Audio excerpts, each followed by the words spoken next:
اعوذ باللہ من الشیطان اللعین الرجیم بسم اللہ الرحمن الرحیم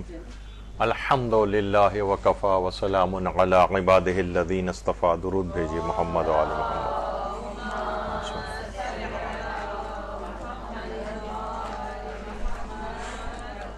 روزے کے مسائل سے مربوط بعض غلط فہمیاں اور غلطیاں، اس موضوع پر ہمارا آج درس نمبر 2. کیونکہ غلطیاں اور غلط فہمیاں اور کچھ ایسی غلطیاں جو ہو گئی ہیں ان کو اب ٹھیک کیسے کیا جائے، تو وہ آج انشاءاللہ آج ہمارا موضوع گفتگو ہوگا. بغیر کسی تمہید میں جائے، یہ غلطی جو کافی دیکھی گئی ہے وہ یہ کہ عام طور پر لوگ کہتے ہیں کہ بھائی جس طرح ہم سحری کے لیے اٹھے اور دیکھا کہ 5 منٹ 2 منٹ گھڑی پیچھے رہ گئی تھی، فجر کا وقت داخل ہو گیا تھا اور ہم پھر بھی ایک آدھ لقمہ ہم نے کھا ہی لیا تھا اس وقت. یا مثلا ہم نے اپنے کسی رشتہ دار سے پوچھا، ہماری نگاہ میں عادل ہے، کہ ہاں بھائی ٹائم ہو گیا ہے کیا؟ تو اس نے کہا نہیں ابھی ٹائم نہیں ہوا، ابھی کھا سکتے ہو. اور ہم کھاتے رہے، 1-2 منٹ بعد پتہ چلا نہیں ٹائم تو ہو چکا تھا فجر کا. تو لوگ کہتے ہیں کہ پھر اس کا مطلب ہے کہ وہ ہم نے صحیح کیا، کوئی ہمارے روزے کے اوپر فرق نہیں پڑا. جبکہ یہ غلطی اور غلط فہمی ہے، کیونکہ آقا سیستانی سے بھی یہ سوال پوچھا گیا ہے کہ اگر سحری کے بعد پتہ چلے کہ ہماری گھڑی 5 منٹ پیچھے رہ گئی تھی جبکہ فجر کا وقت آ چکا تھا اور ہم کھاتے پیتے رہے، تو انہوں نے فرمایا کہ اس روزے کی قضا کرنی پڑے گی. یعنی اس روزے کو بھی مکمل کرنا پڑے گا اور بعد رمضان اس روزے کی قضا بھی کرنی پڑے گی. یعنی یہ بھول کر کھانے پینے میں نہیں آئے گا. جو جب روزہ انسان رکھ لیتا ہے تو آپ نے سنا ہے وہ کہ وہ بھول کر اگر کوئی شخص کھا پی لے تو اس کا روزے پر فرق نہیں پڑتا ہے. یہ بھول کا مسئلہ نہیں ہے، یہ اس کو پتا تھا کہ میں اس وقت کھا پی رہا ہوں، اور اس میں یہ مسئلہ تھا کہ اس کو یہ پتا نہیں تھا کہ فجر کا وقت داخل ہو چکا. اگر فجر کا وقت داخل ہونے کا چاہے اسے علم نہ ہو لیکن بعد میں پتا چلے کہ فجر کا وقت داخل ہوتا رہا اور میں کھاتا پیتا رہا، تو اس کو اس روزے کی قضا کرنا پڑے گی. اسی طریقے سے کسی قابل اعتبار شخص نے اگر وقت فجر غلط بتایا اور ہم سحری کھاتے رہے، بعد میں پتہ چلا کہ اسے بھی غلط فہمی ہو گئی تھی اور وقت فجر داخل ہو گیا تھا، تو اس روزے کو مکمل بھی کرنا ہوگا اور بعد رمضان اس روزے کی قضا بھی کرنی ہوگی. یہ غلط فہمی تھی کہ لوگ سوچتے تھے کہ اگر اس نے بتایا تو بھئی ہمارے تو کوئی فالٹ نہیں ہے، یا گھڑی پیچھے رہ گئی ہمارا تو کوئی فالٹ نہیں، ہمارا روزہ صحیح ہونا چاہیے. جبکہ اس کا جواب ہے کہ نہیں، چاہے آپ گناہگار نہیں ہوئے اس مسئلے میں، لیکن یہ کہ آپ کو اس روزے کی قضا انجام دینا ہوگی. اچھا ہاں، البتہ اتنا ضرور ہے شریعت میں کہ اگر شک ہو کہ فجر کا وقت داخل ہوا یا داخل نہیں ہوا، تو جب تک ہمیں شک رہے ہم کھا پی سکتے ہیں. لیکن اگر بعد میں پتہ چل جائے کہ نہیں بھئی وقت داخل ہو چکا تھا، تو اس روزے کی قضا انجام دینی ہوگی، اگرچہ گناہگار نہیں ہوں گے. فائدہ یہ ہوگا کہ آپ کو گناہ نہیں ملے گا. یعنی شک ہو کہ فجر کا وقت شروع ہوا یا شروع نہیں ہوا، تو اس حالت شک میں انسان کو کھانے پینے کی اجازت ہے. لیکن بس اس کے اندر ایک نقصان یہ ہے کہ اگر بعد میں پتہ چلا کہ نہیں وقت تو داخل ہو چکا تھا اور آپ حالت شک میں کھاتے پیتے رہے، تو پھر اس روزے کی قضا انجام دینا ہوتی ہے. اچھا ایک یہ بھی ہے، بہت سے افراد ایسے ہیں جو لا علمی میں یہ سمجھتے رہے کہ اذان فجر کے دوران کھا پی سکتے ہیں، اور یہ بھی بہت بڑی تعداد ہے. وہ یہ کہتے ہیں کہ بھائی جب تک اذان چل رہی ہے تب تک کھا پی سکتے ہیں. خالی یہ صرف ہمارے مکتب میں نہیں، برادران اہل سنت میں بھی یہ بہت سے لوگوں کا یہ خیال ہے. تو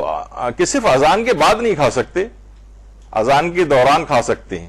اور وہ اذان کے دوران کھاتا پیتا رہا ہو تو اسے بھی ان روزوں کی قضا انجام دینا ہوتی ہے. البتہ ہے کہ کفارہ بہرحال واجب نہیں ہوتا اس کے اوپر.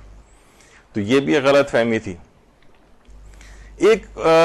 مسئلہ اور آتا ہے، وہ ہے روزے میں گاڑھا دھواں ناک سے اگر حلق تک پہنچ جائے. آپ کو پتہ ہے کہ غبار لطیف سے روزہ باطل نہیں ہوتا ہے. غبار لطیف کون کون سے ہوتے ہیں؟ مثلا یہ بخارات وغیرہ جو اٹھ رہے ہوتے ہیں، مثلا اسٹیم آپ لے رہی ہیں وہ غبار لطیف ہے. یا مثلا آپ کوئی سالن وغیرہ پکا رہی ہوتی ہیں تو دیگچی سے جو بخارات اٹھ رہے ہوتے ہیں وہ اگر ناک میں چلے جائیں، یہ غبار لطیف کہلاتے ہیں. یا ہلکی پھلکی مثلا گرد و غبار والی ہوا چل رہی ہے، وہ غبار لطیف ہے. لیکن جو دھواں ہوتا ہے، مثلا روڈ پہ جا رہے ہیں دھواں چھوڑتی ہے، آپ کو پتہ ہے ہمارے یہاں بسیں کتنی منی بسیں چل رہی ہوتی ہیں، ٹرک چل رہے ہوتے ہیں، تو اس میں تقریباً زیادہ تر مجتہدین ہمارے یہی بات فرماتے ہیں کہ احتیاط واجب یہ ہے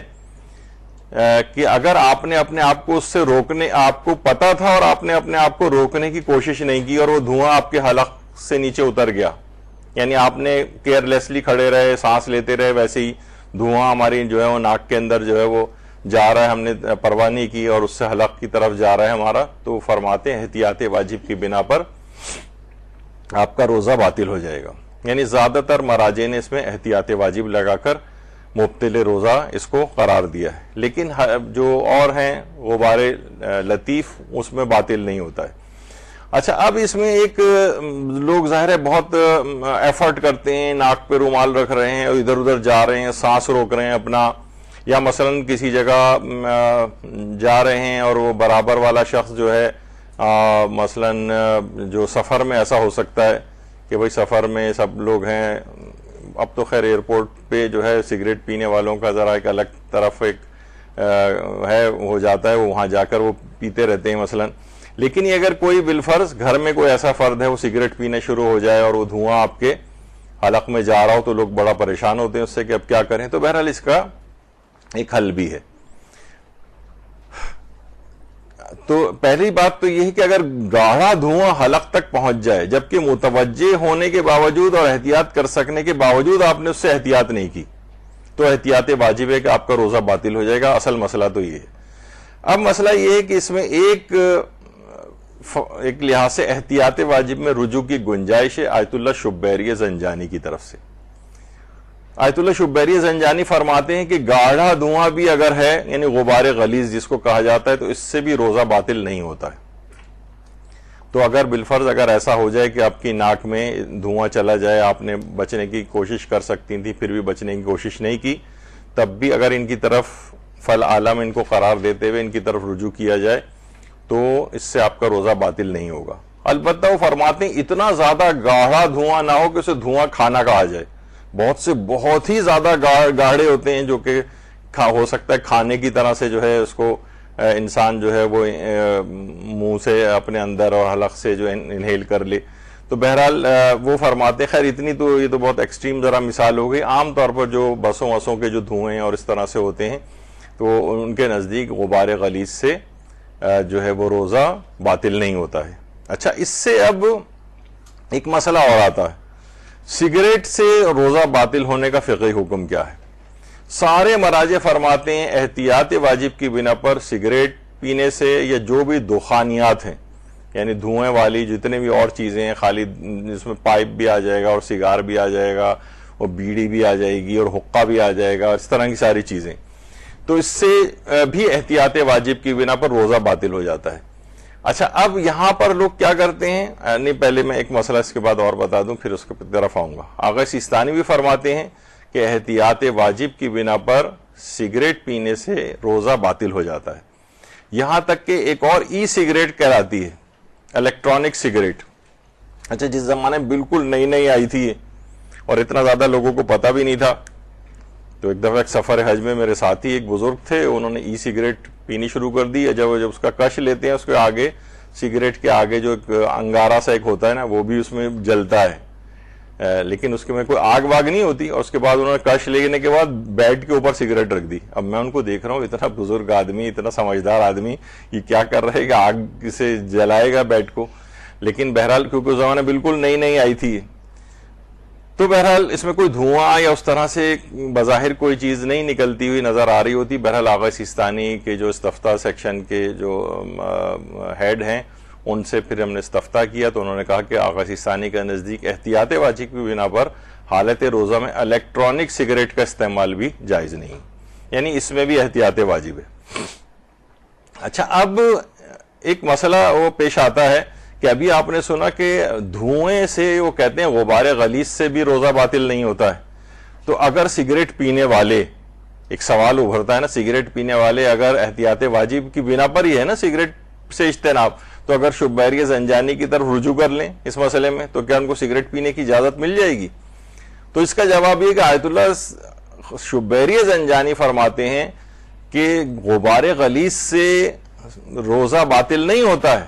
لیکن سگریٹ اسموکنگ کرنے سے حالت روزہ میں یا کوئی بھی دخانیات کو استعمال کرنے سے، دھوئیں والی کوئی بھی چیز پینے سے وہ فرماتے ہیں احتیاط یہ ہے کہ اس سے بھی روزہ باطل ہو جاتا ہے. یعنی دھواں الگ سے ناک میں جو ادھر ادھر سے آپ کے جا رہا ہوتا ہے اس میں تو انہوں نے کہا ہے کہ اس سے روزہ باطل نہیں ہوتا, لیکن اگر کوئی شخص سگریٹ پیے گا یا اس جیسی کوئی حقہ یا اور کوئی اس طرح کی چیزیں استعمال کرے گا تو اس سے جو ہے وہ فرماتے ہیں احتیاط کی بنا پر روزہ باطل ہو جاتا ہے. ایک ویسے ہی بیچ میں ایک چیز ڈال دوں, ویسے ہمارے یہاں پر اصطلاحات توضیح المسائل کی تقریباً 12 کے قریب کلاسز ہوئی تھیں ایک زمانے میں, تو اس کے اندر احتیاط واجب کی جب بات آئی تھی تو اس میں شاید یہ والی تفصیل ہم نے بیان کی تھی کہ آیت اللہ ابھی آپ نے سنا نا کہ احتیاط واجب میں مراجع یہ کہتے ہیں کہ ہمارے بعد دوسرے نمبر پہ جو عالم ہو اس کی طرف آپ رجوع کر سکتے ہیں. آیت اللہ شبیری زنجانی فرماتے ہیں کہ اگر میں احتیاط واجب لگاؤں تو اس مسئلے میں پھر آگے کہیں آپ نہیں جا سکتے, اسی احتیاط کے مطابق عمل کرنا ہوتا ہے. اچھا ایک اور فرق بھی ہے, یہ ان لوگوں کے لیے جو ہے فقہ میں تھوڑی سے انٹرسٹ ہوتا ہے, وہ فرماتے ہیں احتیاط واجب میں تو رجوع کر سکتے ہیں, احتیاط واجب میں تو رجوع نہیں کر سکتے ہیں دوسرے مرجع کی طرف, لیکن اگر میں صرف یہ لکھوں احتیاط یہ ہے تو یہاں پر رجوع ہو سکتا ہے. یعنی اس میں بہت باریک بینی سے مراجع کو ہمیں ان کے فتووں کو دیکھنا ہوتا ہے. کہیں مثلا اگر شبیری زنجانی کہیں احتیاط یہ ہے کہ اس کی مخالفت نہ کی جائے تو اس کا مطلب یہ ہے کہ یہ آپ دوسرے مرجع کی طرف رجوع کر سکتے ہیں. تو یہاں سگریٹ والے مسئلے میں بھی انہوں نے کہا ہے کہ احتیاط یہ ہے, احتیاط واجب نہیں کہا ہے, کہا احتیاط یہ ہے کہ ہر قسم کی دخانیات اور سگریٹ پینے سے اجتناب کیا جائے. یہاں دوسرے مرجع کی طرف رجوع کی گنجائش ہے, لیکن کوئی بھی مرجع اس وقت ایسا نہیں ہے کہ جو اس کام کی اجازت دیتا ہو, تو لہٰذا یہ چیپٹر بالکل کلوز سمجھا جائے, اس میں کوئی حل نہیں ہے. کیونکہ ایک زمانے میں ایک صاحب کو شوق چڑھا تھا کہ کہیں پہ بھی احتیاط واجب ہو تو بہت ہی 20ویں نمبر کا بھی اگر کوئی مجتہد ہے نا وہ تلاش کر کر کے لے کر آتے تھے کہ دیکھیے اس نے اجازت دی ہے اس مسئلے میں. تو انہوں نے ایک ایسے بظاہر مجتہد کا جو کہ جن کی فقہات ثابت نہیں ہے, جن کا اجتہاد ثابت نہیں تھا, ان کا فتویٰ ڈھونڈ کے نکالا کہ دیکھیے فلاں جو ہیں وہ اجازت دیتے ہیں تو اس مسئلے میں احتیاط واجب میں رجوع کر کے سگریٹ پی سکتے ہیں. وہ بالکل غلط بات تھی. میں ان کا نام بھی نہیں لے رہا کہ وہ کون صاحب تھے جن کا نام لیا تھا انہوں نے. تو بہرحال یہ کہ اچھا آغا شبیری زنجانی فرماتے اس میں تو احتیاط ہے کہ نہیں کر سکتے, اور اگر کسی نے علل اعلان یعنی سب کے سامنے سگریٹ پینی شروع کر دی تو فرماتے تھے فتوے کی بنا پر حرام ہے, ورنہ احتیاط کی بنا پر حرام تھا, لیکن اگر رمضان کی بے احترامی اگر ہو رہی ہو تو پھر فتوے کی بنا پر حرام. مجھے یاد پڑتا ہے جس زمانے میں ہمارا ہاؤس جاب چل رہا تھا اور سرجری میں ہماری پوسٹنگ چل رہی تھی, تو ہمارے ایک اسسٹنٹ پروفیسر تھے جو رمضان میں اپنے روم میں بلا کر جو کلاس لیتے تھے اس میں سب کے سامنے بیٹھ کے سگریٹ پیتے تھے. بڑا مسئلہ اس کے اندر ہو جاتا ہے, ظاہر ہے کہ آپ اور ایسا شخص جو اس طرح کا ہو. تو بہرحال یہ کیا ہے رمضان کی بے احترامی, وہ فرماتے تھے اس طرح تو فتوے کی بنا پر حرام ہے. اور اگر رمضان کی بے احترامی وغیرہ کا والا کوئی مسئلہ نہیں ہے, اکیلے میں ہے مسئلہ, تو فرماتے نہیں احتیاط اس میں ہے کہ یہ سگریٹ اسموکنگ اس میں نہیں کی جا سکتی. یہ اس وجہ سے بتایا کہ اکثر جو چین اسموکر حضرات ہیں وہ آپ کو پتہ ہے کتنے بے چین پھر رہے ہوتے ہیں, اور افطار میں بھی ان کو اتنا انٹرسٹ نہیں ہوتا جتنا فوراً سگریٹ پینے میں ہوتا ہے. تو وہ کہتے ہیں کہیں سے کوئی حل نکالا جائے, اور اپنے تئیں وہ آیت اللہ شبیری زنجانی کی طرف رجوع, اگر کہیں سے ان کو پتہ چلتا ہے کہ وہ غبار غلیظ سے روزے کو باطل نہیں سمجھتے ہیں تو کہتے ہیں سگریٹ میں بھی تو غبار غلیظ ہے, تو لہٰذا ہمارے اجازت ہونی چاہیے. تو آقا شبیری زنجانی نے الگ سے استفتاحات ان کے ہیں کہ جس میں انہوں نے اس میں احتیاط کی بنا پر اس کو جائز نہیں قرار دیا ہے, حرام قرار دیا ہے, اور روزے کو باطل جو ہے قرار دیا ہے بنا بر احتیاط. اور دوسرا کوئی مرجع بھی نہیں ہے جس کی طرف رجوع ہو سکے, تو لہٰذا یہ چیپٹر کلوز ہے. اچھا اب ایک اور ہے, یہ بھی بہت زیادہ مسئلہ دیکھنے میں آتا ہے, خاص طور پر لڑکیوں کے سلسلے میں یہ زیادہ ہوتا ہے کہ لڑکیوں کے جو نماز اور روزے, لڑکیوں کا جو بلوغ کا مسئلہ ہے کہ آپ سب کو پتہ ہے کہ 9 سال قمری اگر لڑکی اپنے پورے کر لیتی ہے تو وہ بالغ ہو جاتی ہے. پھر وہ چاہے عمر میں چھوٹی ہی کیوں نہ ہو تب بھی اس کے اوپر روزہ اس کو رکھوایا جائے, سوائے اس کے کہ اتنی زیادہ کمزور اور نحیف ہو کہ وہ گری جا رہی ہے اور بے ہوش ہوئی جا رہی ہے. لیکن یہ کوئی رول نہیں ہے. وہ کہیں گے بھائی دیکھیے اتنی چھوٹی چھوٹی بچی کے اوپر کتنا ظلم کیا جا رہا ہے, یعنی گویا اللہ میاں نے ایک لحاظ سے ظلم کر دیا. جو خالق ہے, جو ان کے جسم کی ساخت کو سمجھتا ہے, اسی نے یہ واجب کیا ہے نا. سوائے اس کے کہ کچھ ایسے ہوں اگر ان کو تھوڑے عرصے پہلے سے عادت ڈال دی جائے نا یہ بچیوں کو, تو وہ ان کو ابتدائی 1-2 روزے کے اندر زیادہ طبیعت بھی خراب ان کی نہیں ہوگی. تو بہرحال یہ کہ ان کا جو بلوغ کا مسئلہ ہے. تو اب یہ ہوتا ہے کہ لوگ کہتے ہیں کہ بھائی جیسے آج 12 مئی کی تاریخ ہے اور پہلی رمضان بھی ہے, تو وہ اس طرح سے کاؤنٹ کرتے ہیں بھائی یہ 12 مئی کو پیدا ہوئی تھی, تو اب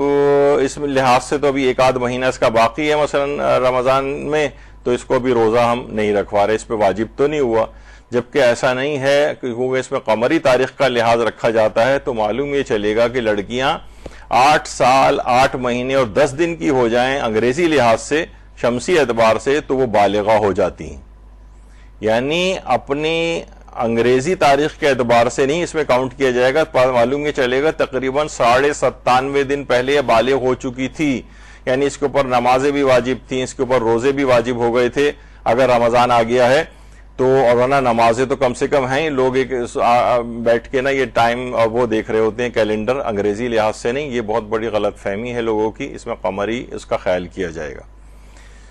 تو 3.5 مہینے پہلے. اور دوسری بات, ایک دفعہ ہم جب تربیت اولاد کی ہمارے یہاں گفتگو ہوئی تھی تو اس وقت بھی میں نے یہ بات کہی تھی کہ بچوں کو عبادات کی بہت پہلے سے پریکٹس اور عادت کروائی جاتی ہے. یہ نہیں کہ وہ ہم انتظار کریں کہ آج یہ ہوگی بالغ تو بس آج سے فوراً نہیں نماز اس کو پڑھوائیں گے, 1 دن پہلے سے تو واجب نہیں ہے اس کے اوپر, نہیں, مہینوں سالوں پہلے سے اس کو عادت ڈلوا دی جائے تاکہ جب وہ ایک لحاظ سے صحیح طور پر پٹڑی کے اوپر ٹرین چڑھ جائے. ایسا نہ ہو کہ بالکل اگر آپ اس وقت کہیں تو پھر وہ انکار کرے, ریزسٹنس دکھائے, یا مثلا اس کو کوئی دشواری پیش آئے روزہ رکھنے میں یا نماز پڑھنے میں, تو یہ پہلے سے ہو جانا چاہیے. تو یہ ایک مسئلہ اس کے اندر ہوتا ہے. اور 9 سال قمری سے کم عمر لڑکی بھی اگر اپنا کوئی ایسا خون دیکھتی ہے تو وہ اس سے بالغ شمار نہیں ہوتی. یعنی اس کے اندر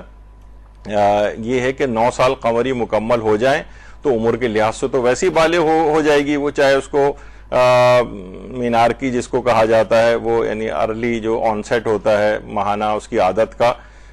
وہ اگر مثلا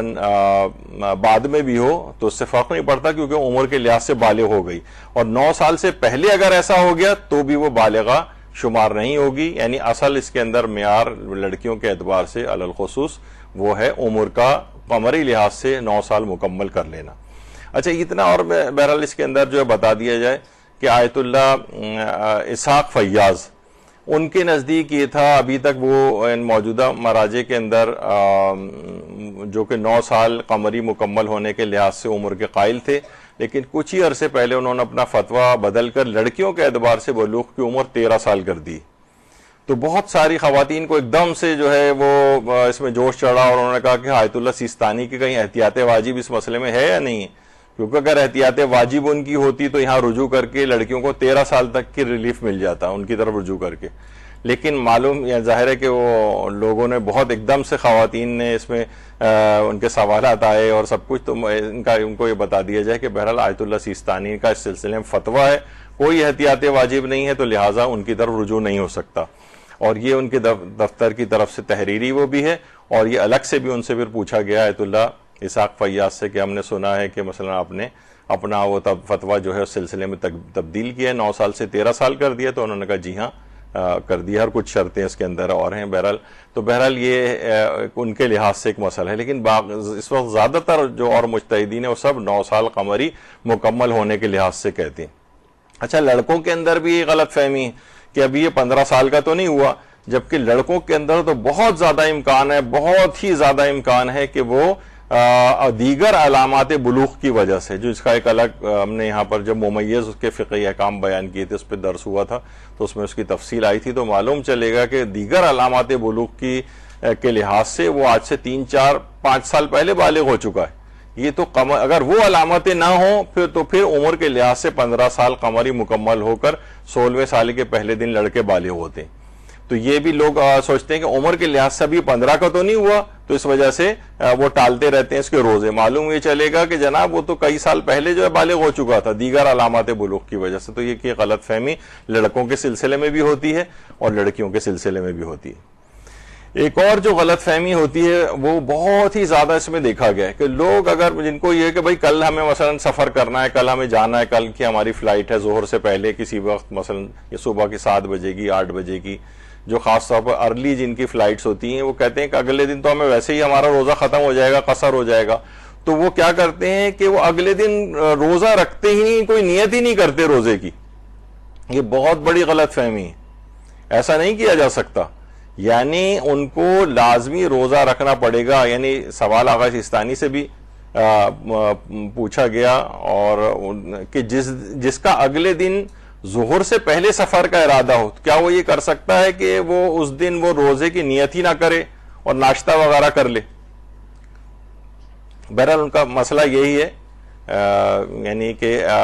وہ یعنی ان کے فتوے کے مطابق یہ بات ہے کہ ایسا کرنا جائز نہیں ہے. روزہ رکھ کر خود کو روزہ توڑنے والی تمام چیزوں سے بچانا ہوگا. جب شہر سے باہر نکل جائے گا تب روزہ قصر ہوگا اور پھر رمضان کا احترام کرتے ہوئے کھا پی سکتے ہیں. لیکن وہ یہ نہیں کر سکتا کہ بھائی مجھے تو 6 بجے جانا ہی ہے، اب میں 1-1.5 گھنٹہ پہلے جو ہے وہ سحری کرے یا نہیں کرے، مرضی ہے اس کی، لیکن یہ کہ بہرحال اس کو روزہ رکھنا پڑے گا. اور کیونکہ یہ بھی تو ممکن ہے فلائٹ کینسل ہو جائے مثلا، ممکن ہے، اور نہیں بھی اگر کینسل ہو تب بھی روزہ تو اسے رکھنا پڑے گا. ممکن ہے اس کا اپنا ارادہ کینسل ہو جائے، کسی کی طبیعت خراب ہو گئی، خدا نہ خواستہ وہ نہیں جا پائے، تو یہ نہیں کہ بس آج کا تو روزہ رہ ہی جائے گا اس کا، کیونکہ نہ اس نے نیت کی ہے نہ کچھ کیا ہے، بلکہ ناشتہ واشتہ صبح 7 بجے اٹھ کے کر لیا. تو بہرحال یہ کہ یہ لوگ بہت غلط فہمی میں کہ اگلے دن اگر انہیں کوئی سفر درپیش ہوتا ہے تو اس دن روزہ ہی نہیں رکھتے. تو یہ بہت ہم نے اس دفعہ ہمارے پاس جو سوالات آتے ہیں اس کی بنیاد پر ہی یہ آپ لوگوں کی یہ 2 کلاسیں جو ہیں اس لحاظ سے ارینج ہوئی ہیں، اور اس میں ایک اور کا بھی امکان ہے، تیسری کلاس کا بھی، اگر بات اتنی اس میں تفصیل سے آتی رہی. لیکن اصل میں کیونکہ اس وقت ذرا رمضان تازہ بھی گزرا ہے اور آپ کے دماغ میں مسائل فریش بھی ہیں، تو اس وجہ سے یہ غلط فہمیاں آپ کو زیادہ طور پر سمجھ میں آئیں گی. تو پھر جب شہر سے باہر نکل جائے، اچھا اس میں بھی یہ کہ بعض اوقات یہ ہوتا ہے کہ جہاز ایک ایسے روٹ پہ ہوتا ہے کہ ہم مثلا اوپر سے ہم دیکھ رہے ہیں کہ نیچے پورا شہر کراچی چل رہا ہے ابھی، تو یہ نہیں ہوگا جیسے اس نے ٹیک آف کیا اور ابھی شہر سے باہر نہیں نکلا، عمارتیں نظر آ رہی ہیں، اچھا ابھی جناب ملیر پہ سے گزر رہا ہے، اچھا اب ہمیں پتہ چل رہا ہوتا ہے یہاں سے گزر رہا ہے، اور وہ فوراً ہی اگر فلائٹ کوئی چھوٹی ہوتی ہے تو فوراً وہ اپنی ٹرالیز لے کر آ جاتے ہیں اور آپ کو سرو کرنے لگتے ہیں. تو یعنی ایسا نہیں کہ انسان فوراً کھانے لگے، اسے اطمینان ہو جائے کہ ہاں میں حد ترخص سے باہر نکل گیا ہوں، شہر سے باہر نکل گیا ہوں، تو پھر اس کے بعد پھر وہ کھا سکتا ہے، البتہ رمضان کا احترام کرتے ہوئے. اچھا اسی طرح سے ایک اور بڑا مسئلہ بہت زیادہ پیش آتا ہے گھروں کے اندر خاص طور پہ، وہ ہے روزہ خور کو ماہ رمضان کے دنوں میں کھانا پانی دینے کا مسئلہ. دیکھیے سب سے پہلے تو یہ ہے کہ روزہ خور سے مراد یہ ہے کہ جو جن کو روزہ رکھنا چاہیے تھا ان کے پاس کوئی عذر شرعی نہیں ہے، ان کو کھانا اور پانی دینا احتیاط واجب کی بنا پر، زیادہ تر علماء کے نزدیک اور بعض کے نزدیک فتوے کی بنا پر دینا جائز نہیں، سوائے یہ کہ جن کے پاس عذر شرعی ہو. عذر شرعی والے کون سے؟ مثلا کوئی بیمار ہے گھر میں اور وہ روزہ نہیں رکھ سکتا، بہت بوڑھے افراد ہیں جو روزہ نہیں رکھ سکتے. صرف بوڑھا ہونا نہیں، ایسا نہیں کوئی کہے کہ بھائی 65 سال کا بوڑھے ہیں تو ان پہ نہیں، یعنی جو روزہ رکھ ہی نہیں سکتے، جسمانی حالات ان کی اس قابل ہی نہیں ہے کہ وہ روزہ رکھ سکیں، ان پر روزہ معاف اگر ہے ان کو کھانا پانی دے سکتے ہیں. اچھا کوئی مسافر آپ کے گھر آیا ہے، اس کا روزہ قصر ہے، اس کو کھانا پانی دے سکتے ہیں. کوئی عورت مثلا ایام کے حالت میں ہے، اس کو دے سکتے ہیں. یعنی کسی کے پاس کوئی بھی عذر شرعی موجود ہو تو اس کو تو دے سکتے ہیں. لیکن مثلا آپ ساس ہیں گھر میں اور وہ جناب روزہ رکھ سکتی ہیں لیکن وہ روزہ نہیں رکھ رہی ہیں، بس ایسے ہی جس طریقے سے ہمارے یہاں کی لاپرواہی ہوتی، سسر نہیں رکھ رہے ہیں. اب احتیاط واجبی ہے. یہ شوہر مثلا مستنڈا گھر میں مثلا گھوم رہا ہے اور وہ جو ہے وہ اس کے باوجود نہیں رکھ رہا ہے، بہت سے ناراض ہوتے ہیں. لاؤ اور وہ اس قسم کے افراد یہ ذرا بدماشی وغیرہ ٹائپ کا بھی کر رہے ہوتے ہیں. تو بیوی کے لیے یہ اس احتیاط واجب کی بنا پر ان کو کھانا سرو نہیں کر سکتے. ہاں یہ کر سکتے ہیں کہ جیسے کہ دوپہر سے ہی کھانے وانے کی وہ ہو جاتی، کھانا پکا کر اپنے وہیں چولہے کے اوپر رکھا ہوا ہے اور وہ خود جائے نکال کے کھا لے، وہ اس حد تک اجازت ہے. کھانا پکانے کی حد تک اجازت ہے لیکن کھانا سرو نہیں کر سکتے. اس کو کھانا تقدیم طعام جسے کہا جاتا ہے، کھانا پیش کرنا احتیاط واجب کی بنا پر جائز نہیں. اچھا اب یہاں پر کیونکہ احتیاط واجب ہے تو لوگ گھروں میں تو بڑے مسائل ہوتے ہیں. ضروری نہیں کہ چلیں وہ طلاق ولاق کی حد تک بات پہنچ جائے, لڑائی جھگڑا اتنا پہنچ جائے, لیکن بہرحال یہ کہ مثلا ساس سے شکایت کریں گی بیٹے سے, کسی نے تو دیکھو آج مجھے کھانا تک نہیں دیا, اور یہ سب کچھ مسئلہ ہوتا ہے. تو اس سلسلے میں آیت اللہ سعید الحکیم طباطبائی کا یہ فتویٰ تھا کہ وہ کہتے تھے کہ بہرحال 2 شرطیں اگر پوری ہوں تو روزہ خور کو جس نے جان بوجھ کے روزہ چھوڑا ہے بغیر عذر شرعی, اس کو دیا جا سکتا ہے, بشرطے کہ ایک تو رمضان کی بے احترامی نہ ہو اور اس کو روزہ چھوڑنے کی تشویق و ترغیب نہ ہو.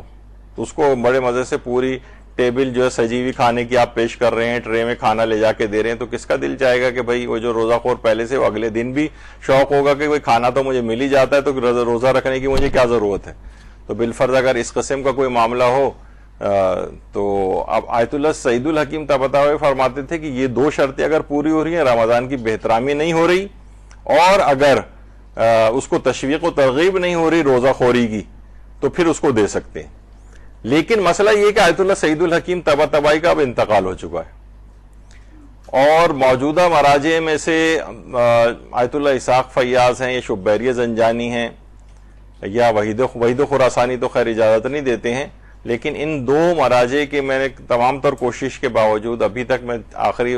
آتے آتے بھی ای میل چیک کر کے آیا ہوں اپنی, ابھی میں سوال بنا کے بھیج دیا تھا کہ اگر کوئی لوگوں کو کوئی ریلیف مل سکے اس میں, خاندان میں بہویں وغیرہ جو ہوتی ہیں وہ بڑی پریشان ہوتی ہیں کہ کیا کیا جائے, گھر میں لڑائی جھگڑے کی یا منہ بننے کی فضا ہو جاتی ہے, تو کوئی حل ان کے لیے نکل آئے. تو ابھی تک تو بہرحال ان کا جواب نہیں آیا تھا وہاں سے. اگر کوئی آیا اگلی کلاسز کی حد تک جواب آ گیا فیوریبل تو آپ لوگوں کی خدمت میں پیش کر دیا جائے گا. لیکن سعید الحکیم طباطبائی کی طرف اب کوئی رجوع وہ افراد کے جن کو یعنی جو ان کی زندگی میں ان کی طرف رجوع نہیں کرتے تھے, ان کو فی العالم نہیں سمجھتے تھے, اب ان کو فتویٰ پتہ چل رہا ہے ان کا, تو اب یہ انتقال کے بعد ان کی طرف رجوع نہیں کیا جا سکتا. اگر وہ افراد جو ان کی طرف رجوع کرتے تھے ان کی اپنی زندگی میں, تو وہ اب بھی ان کی طرف رجوع کر سکتے ہیں. لیکن یہ کہ زیادہ تر لگ رہا ہے مجھے کہ لوگوں کو ان کا مسئلہ اس سلسلے میں پتہ نہیں تھا, تو وہ اب رجوع نہیں ہو سکتا سوائے اس کے کہ زندہ مراجع میں سے کوئی اس کی اجازت دے دے. اچھا, ایک اور چیز بھی ہے کہ اکثر لوگ فجر کے وقت اٹھتے ہیں, رمضان میں آنکھ نہیں کھلی اور مثلا غسل ان کے اوپر واجب تھا, اور غسل اور تیمم دونوں کا وقت نہیں اور فجر کا وقت شروع ہو چکا ہے. اب اتنا وقت ہی نہیں ہے کہ وہ نہ غسل کا وقت ہے, اور تیمم کے لیے بھی 2-3 منٹ تو لگیں گے نا, جانے مٹی میں اور اس کے اوپر جو بھی ایسی جگہ کو تلاش کر رہے ہیں, مثلا اتنا ٹائم نہیں ہے. ویسے گھر میں عام طور پر پہلے ایران میں تو ہوتا ہے, بہت سے گھروں میں ایک تھال تشت ٹائپ کا ہوتا ہے, اس میں مٹی وغیرہ رکھتے ہیں. کبھی بھی اگر کوئی ایسے موقع ہو تو فوراً آپ کو تلاش کے اندر ادھر ادھر بھاگنا نہ پڑے اور فوراً تیمم کر لیا جائے. تیمم میں تو سیکنڈز لگتے ہیں.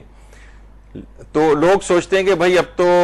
وقت ہی نہیں, وقت شروع ہو چکا, اس کا مطلب ہمارا روزہ باطل ہو گیا, بس وہ روزہ گیا. تو وہ سوچتے ہیں آج کا تو نہیں, اب کھاتے پیتے رہتے ہیں پھر کہ ہمارا تو روزہ ہوا ہی نہیں, کہ غسل بھی واجب تھا, اب نہ غسل ہم کر سکے اور نہ تیمم کر سکے, دونوں کا وقت نہیں تھا اور فجر کا وقت شروع ہو جائے. جبکہ یہ ہے مثلا عورت کے لحاظ سے بھی, اگر عورت اذان فجر سے پہلے ماہانہ عادت سے پاک ہو جائے لیکن غسل واجب یا تیمم کرنے کا مختصر وقت بھی نہ ہو, تو وہ غسل و تیمم کے بغیر ہی روزے کی نیت کر لے, اس کا روزہ صحیح شمار ہوتا ہے. صحیح شمار ہوتا ہے اس کا روزہ, یعنی نہ اس نے غسل کیا نہ اس نے تیمم کیا, کیونکہ وقت ہی نہیں تھا اتنا.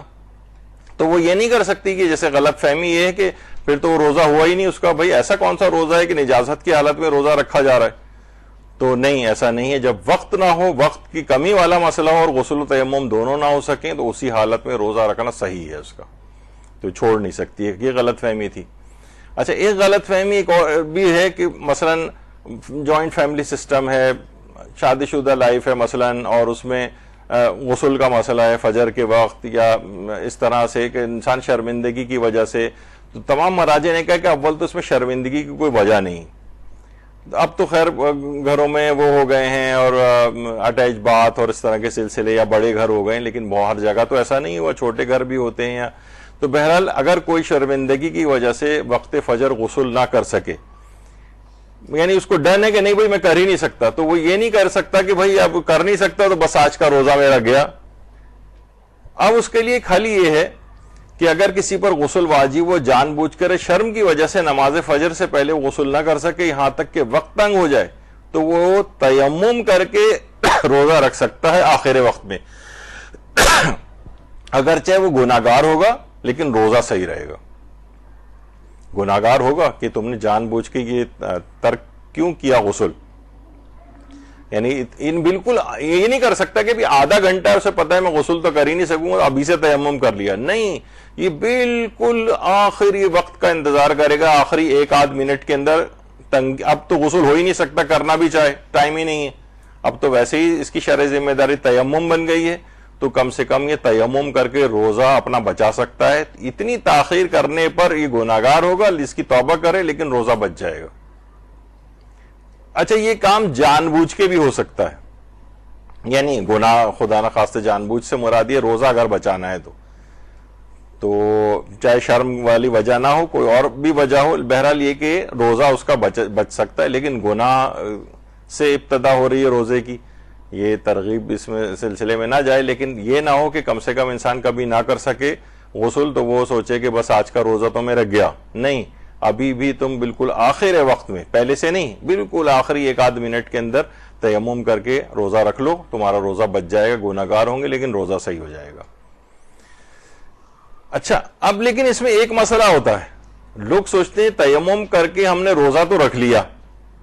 تنگی وقت کا تیمم تھا نا، وہ تو اس سے صرف روزہ بچ رہا تھا، فجر کا ٹائم تو ابھی شروع ہوا ہے، اس میں تو ابھی 1 گھنٹہ 10 منٹ لگیں گے فجر کا وقت ختم ہونے میں، تو یہ نماز کے لیے کافی نہیں ہوگا، نماز کے لیے غسل کے لیے جانا پڑے گا اس کو، سوائے اس کے کہ نماز بھی بالکل قضا ہونے والی ہو، اس کو بالکل آخری ٹائم پر لے جائے وہ، اور اس وقت پھر ایک اور تیمم کرے نماز فجر کے لیے، تو یہ کرنا پڑے گا اس کو، لیکن بہرحال اس کے لیے پھر وہ دوسرا گناہ ہوگا کہ یہ جو پہلا والا جو تیمم اس نے کیا تھا وہ روزہ بچانے کے لیے تھا، وہ نماز کے لیے نہیں تھا، نماز کا وقت تو وسیع ہے، ابھی تم جاؤ غسل کر لو، 1 گھنٹہ 20 منٹ ہے تمہارے پاس، لیکن بالفرض اگر یہ اس میں بھی غسل نہ کرے تو پھر یہ بالکل آخر ٹائم پہ پھر جب نماز قضا ہونے میں مثلا بالکل 2-3 منٹ رہ گئے اس وقت یہ تیمم کرے اور پھر فوراً بعد نماز فجر پڑھے، تو یہ کافی نہیں ہوگا کہ تنگی وقت کا جو تیمم اس نے روزے کے لیے کیا تھا وہ نماز کے لیے کافی نہیں ہوتا ہے، اس کے لیے پھر الگ سے اسی طرح سے لیٹ کر کے اس کو تیمم کر کے نماز پڑھنا پڑے گی۔ اچھا، ایک اور بھی مسئلہ ہے،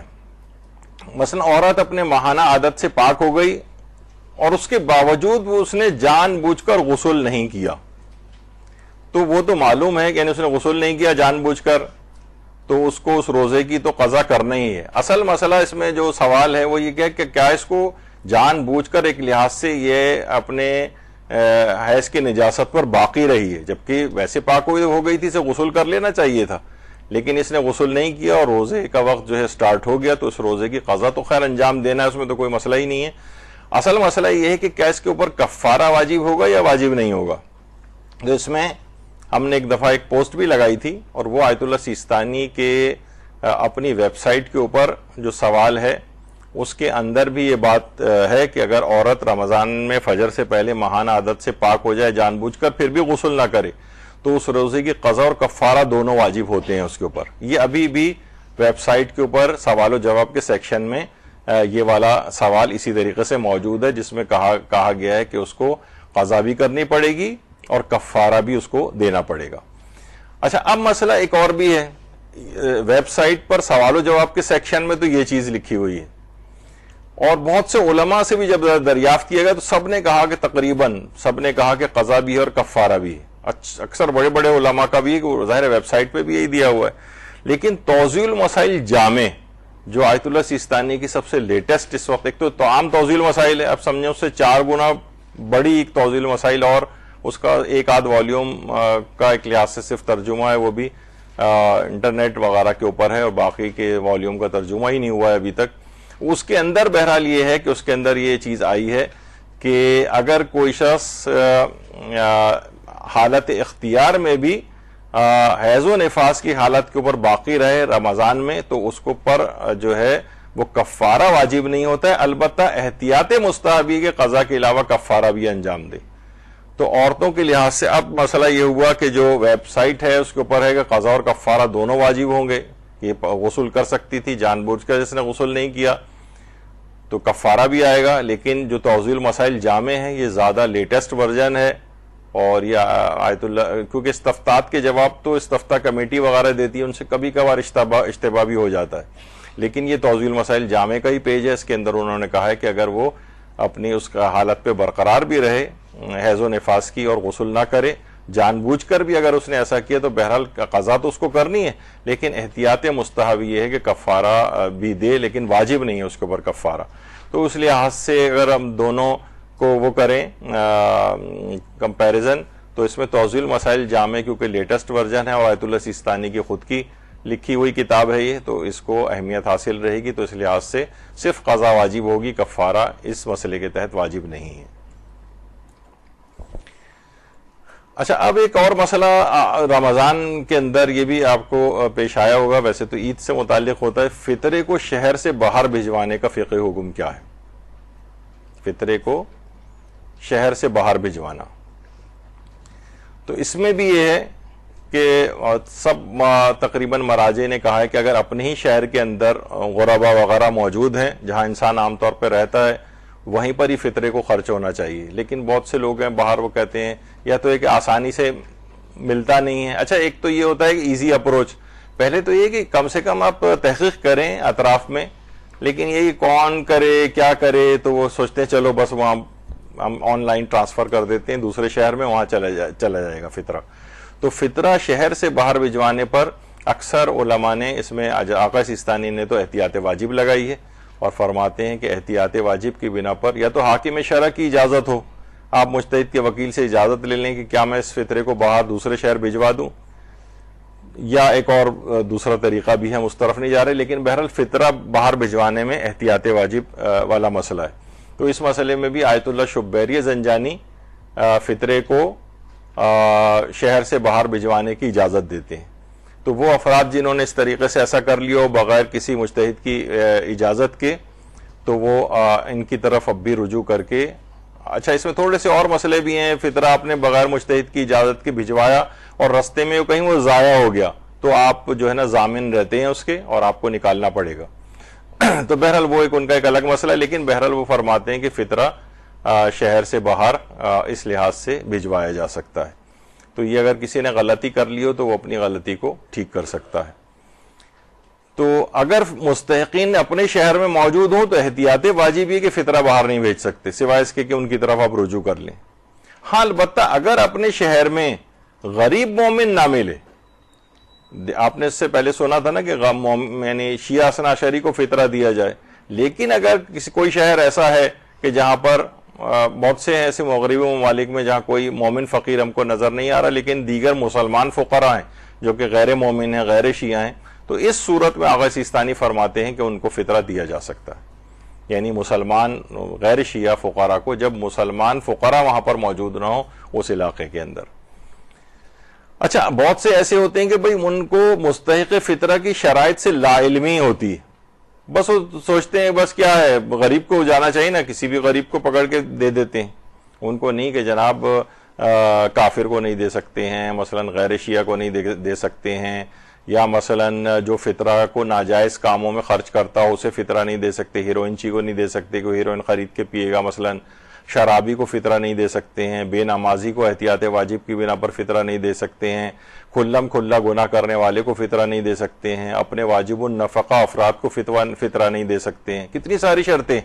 لوگ تو کہتے ہیں بھائی یہ کیا ہے، مولویوں نے اپنی چیزیں بنائی ہوئی ہیں اور ساری، اور یعنی جو آج کل ایک ویسا ایک اپروچ ہو گیا ہے توہین آمیز علماء اور فقہا کے خلاف. یہ ساری چیزیں جو ہے نا، جو آپ کو شرائط بتائی گئی ہیں، ایسا نہیں کہ بس یہ کسی کو بھی آپ اس طرح سے اپنے واجبات کا معاملہ ہے، اس میں شرائط ہیں کس کو دیا جائے گا کس کو نہیں دیا جائے گا،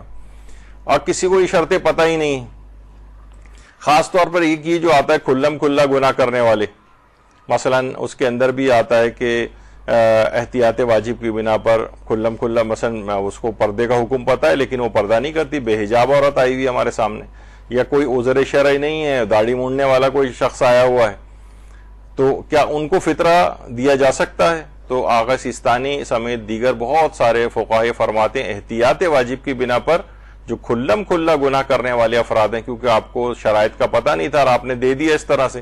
تو تو یہاں پر بھی جو غلطی کر دی ہو تو آیت اللہ شبیری زنجانی کی طرف اگر رجوع کر لیا جائے تو وہ اس مسئلے میں فرماتے ہیں کہ عادل ہونا شرط نہیں ہے اس کے لیے کہ وہ کوئی بھی گناہ نہ کرتا ہو وہ غریب،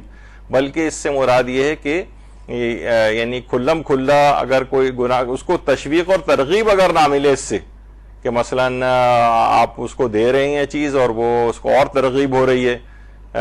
گناہ کرنے میں، یعنی گناہ کرنے میں اس کی مدد نہ دی جا رہی ہو اور اس کو کوئی ترغیب اس گناہ کے سلسلے میں نہ ہو رہی ہو، تو پھر ایسے بھی اس کو دیا جا سکتا ہے۔ تو اگر کسی نے ایسی کوئی غلطی کر دی ہے اور کھلم کھلا گناہ کرنے والے کو یا بے حجاب عورت کو، داڑھی منڈے کسی شخص کو اگر دے دیا ہے تو بہرحال اس میں آیت اللہ شبیری زنجانی کی طرف اب بھی رجوع کر لیا جائے تو وہ دیا گیا فطرہ وہ ٹھیک شمار ہو جائے گا۔ تو یہ چیزوں کے حل ہیں جو غلطیاں لوگ کر چکے ہیں، وہ اس لحاظ سے یہ چیزیں بتائی جا رہی ہیں۔ اسی طریقے سے آغا سیستانی فرماتے ہیں کہ احتیاط واجب کی بنا پر بے نمازی کو فطرہ بھی نہیں دیا جا سکتا۔ اچھا، اب کیا ہم یہ کریں کہ بھائی لوگ اس میں بھی لے کر آتے ہیں موشگافیاں کہ دیکھیے مومن سے تو حسن ظن رکھنا چاہیے، اس کے بھائی یہ نماز پڑھتا ہی ہوگا، ہمیں تحقیق کرنے کی کیا ضرورت ہے؟ نہیں، اس میں یہ ہے کہ آپ کو یقین ہونا چاہیے کہ یہ نمازی ہے۔ اچھا، یہ نہیں کہ ایک بھی نماز قضا نہ کرتا ہو، چلو کبھی کبھار فجر کی قضا ہو گئی، کبھی کبھار سفر میں قضا ہو گئی، وہ اس کو پھر بھی نمازی کہا جائے گا۔ یعنی بے نمازی کے معنی جو نماز پڑھتا ہی نہیں، اور ہم حسن ظن سے بھی کام نہیں لے سکتے کہ بھئی ہم حسن ظن لگ رہا ہے ہمیں، لگا رہے ہیں ہم کہ یہ جو ہے نمازی ہوگا نہیں، یعنی آپ کو اطمینان ہونا چاہیے، یا تو آپ تحقیق کریں کہ بے نمازی ہے تو بے نمازی کو احتیاط واجب کی بنا پر فطرہ نہیں دیا جا سکتا۔ اچھا، یہاں پر بھی ہم نے دے دیا بے نمازی کو فطرہ، ہم نے تحقیق ہی نہیں کی تھی اس کی، تو اس مسئلے میں بھی آیت اللہ شبیری زنجانی کی طرف رجوع کیا جا سکتا ہے۔ وہ فرماتے ہیں بس شرط وہی ہے کہ بے نمازی کو دینے سے اس کے وہ مزید بے نمازی نہ بن رہا ہو، اگر تشویق اس کو ترغیب نہ ہو رہی ہو بے نمازی ہونے کی، تو اس صورت میں اس کو بھی دیا جا سکتا ہے، اور اگر وہ غریب وغیرہ دیگر شرطیں اس میں پائی جاتی ہیں۔ تو اگر کسی نے ایسا کر دیا یہ والی غلطی تو یہاں پر بھی ایک رجوع کی ایک گنجائش اس کے اندر موجود ہے، تو بہرحال ان کی طرف ابھی بھی رجوع ہو جاتا ہے۔ ایک اور غلطی اس کے اندر جو بہت ہوتی ہے وہ ہے فطرے میں نوٹ کی تبدیلی کا مسئلہ، یہ جو کہ لوگوں کو سمجھ ہی نہیں آ کے دیتا، اور انتہائی یعنی اس کو لوگ کہتے ہیں کیا غیر عقلی طریقہ ہے، دنیا کہاں سے کہاں پہنچ گئی ہے، اور انڈیا بھی چاند پہ چلا گیا ہے، اور ہم بھی دیکھیے ماشاءاللہ اب چاند پہ چلے گئے ہیں، پہنچنے والے ہیں وہاں پر، اور جو ہے نا یہ لوگ مولوی حضرات اس میں ہی ابھی تک لگے ہیں کہ فطرے میں نوٹ نہیں بدلنے چاہیے۔ تو دیکھیے الگ سے یہ چیز شریعت نے حکم کے طور پر یہ بیان کی ہے، یہ کہ فطرے کی نیت سے جو چیز نکال کر الگ کر دی جاتی ہے وہ جو ہے وہ فطرہ بنتی ہے، وہی چیز آپ کو غریب تک پہنچانی۔ اس میں اگر آپ نے نوٹ بدل دیے تو اس کا مطلب ہے کہ وہ چیز آپ نے نہیں پہنچائی جو فطرے کی نیت سے الگ کی تھی، وہ دیگر ایسے ہی صدقے وطقے کے طور پہ ایک لحاظ سے وہ چلے گئے، وہ نوٹ تو ویسے کے ویسے ہی آپ کے پاس رکھے ہوئے ہیں۔ تو فطرے میں نوٹ کی جو تبدیلی کا مسئلہ ہے۔ اچھا، اب عام طور پہ کیا ہوتا ہے کہ لوگوں نے فطرہ نکال کے الگ رکھا، اور عیدی ویدی کے لیے مثلا ضرورت پیش آئی کھلا وغیرہ کرانے کی، تو اس نے کیا کیا کہ فطرے والے جو نوٹ ہیں وہ لے کے اور اس کی جگہ دوسرے نوٹ جو ہے بڑا نوٹ مثلا وہاں پر رکھ دیا۔ تو اس کو بھی علماء فرماتے ہیں کہ نہیں، یہ بھی نوٹ کی تبدیلی ہو جائے گی اور یہ فطرہ شمار نہیں ہوگا، اور اگر کسی کو ایسا کرنا ضروری ہو جائے تو وہ مجتہد یا اس کے وکیل سے اجازت لے۔ مجتہد یا اس کے وکیل کو اجازت ہوتی ہے کہ وہ اجازت اگر آپ کو دے دے تو مجتہد کے پاس اتھارٹی ہوتی ہے، وہ آپ کو کہہ دے کہ بھائی ٹھیک ہے تم نوٹ بدل سکتے ہو، تو نوٹ بدل دیے جائیں، پھر اجازت ہے۔ لیکن ویسے اس کی اجازت نہیں، یا تو اس کا وکیل اجازت لے، تو لوگوں کو یہ بات سمجھ میں نہیں آتی۔ اچھا، بلکہ آغا سیستانی سے یہ بھی پوچھا گیا اگر فطرے کے پیسے الگ کر لیے جائیں تو ان کو تبدیل کرنا جائز نہیں، تو کیا یہ بھی تبدیلی ہوگی کہ مثلا 500 ریال کی گڈی کو مثلا 100 ریال کی 5 گڈیوں میں تبدیل کر دیں ہم؟ تو فرمایا جی ہاں، یہ بھی تبدیل کرنا کہلائے گا۔ یعنی یہ نہیں کہ کم کرنسی میں کوئی تبدیلی کر رہے ہیں، مثلا ڈالر سے پاکستانی روپیز میں کر رہے ہیں، نہیں، چاہے پاکستانی روپی ہی کیوں نہ ہو، اس کو بڑے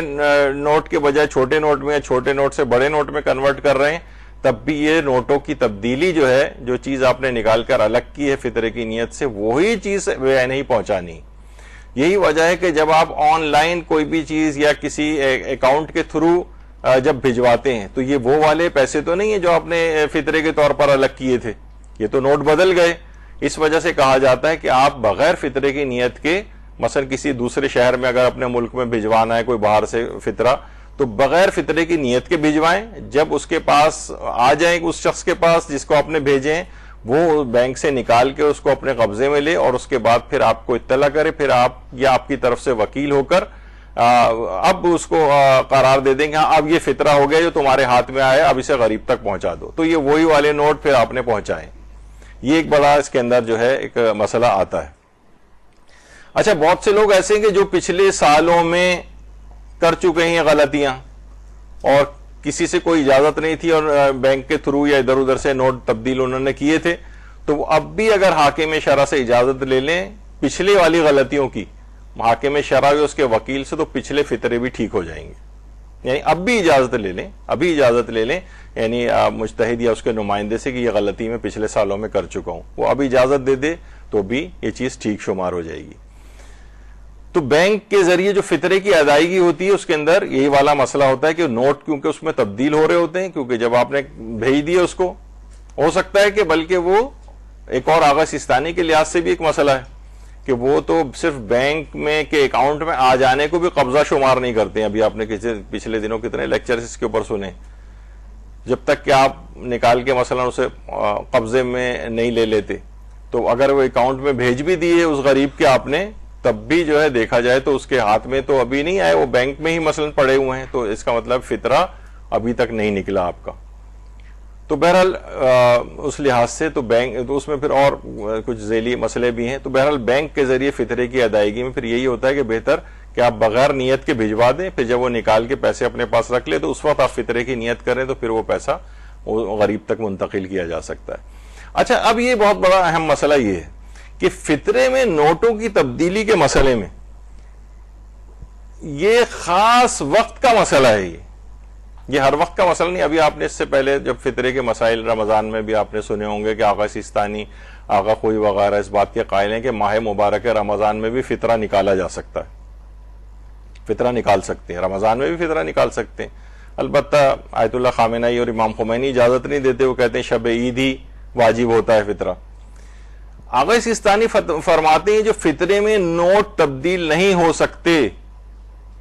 یہ خاص مخصوص وقت ہے شب عید جب فطرہ واجب ہوتا ہے. وہ تو اجازت ہے کہ آپ رمضان میں نکال سکتے ہیں.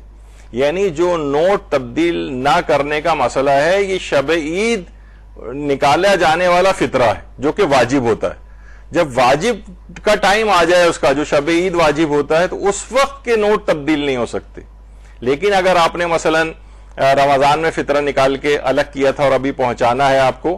اور اس دوران آپ کو نوٹ کی تبدیلی وغیرہ کا کوئی مسئلہ پیش آ رہا ہے تو اس میں نوٹ تبدیل ہو سکتے ہیں. وہ فرماتے ہیں یہ وقت، یہ جو تبدیلی نوٹ کا جو مسئلہ ہے کہ نوٹ نہیں بدلے جا سکتے، ایک دفعہ فطرہ نکال دی کہ الگ کر دیا جائے، یہ شب عید سے مخصوص ہے. کیونکہ شب عید واجب ہوا ہے فطرہ، اور اس سے پہلے واجب نہیں ہوا ہے لیکن دینے کی اجازت تھی. تو اگر آپ نے دے کے اس سے پہلے ہی تبدیل بھی کر لیے تھے اور غریب تک پہنچ گیا ہے تو وہ ٹھیک ہو گیا ہے آپ کا. لیکن یہ والا جو نوٹوں کی تبدیلی والا ہے یہ مسئلہ، یہ اس وقت ہے جب زیادہ تر ویسے لوگ شب عید وغیرہ ہی نکالتے ہیں، یا روز عید ظہر سے پہلے نماز عید پڑھنے اور نہ پڑھنے کا جو ایک مسئلہ ہے، بہرحال اس کے مطابق ظہر سے پہلے تک ادائیگی ہو جانی چاہیے. تو اس میں جو نوٹوں کی تبدیلی کا مسئلہ یاد رکھیے کہ یہ شب عید سے مخصوص ہے جب فطرہ واجب ہوتا ہے. اس سے پہلے اگر والا مسئلہ ہے تو پھر اس میں یہ والی تاکید نہیں. اچھا، ایک اور غلط فہمی بھی پتہ چلی کہ بہت سے جو خاندان کے بزرگ افراد ہیں بیماری کی وجہ سے، بڑھاپے کی وجہ سے روزے نہیں رکھے، تو لوگ یہ سمجھتے ہیں کہ جو روزے رمضان میں رکھتا ہے فطرہ بھی اسی کے اوپر واجب ہوتا ہے. یہ ایسا کوئی مسئلہ نہیں ہے.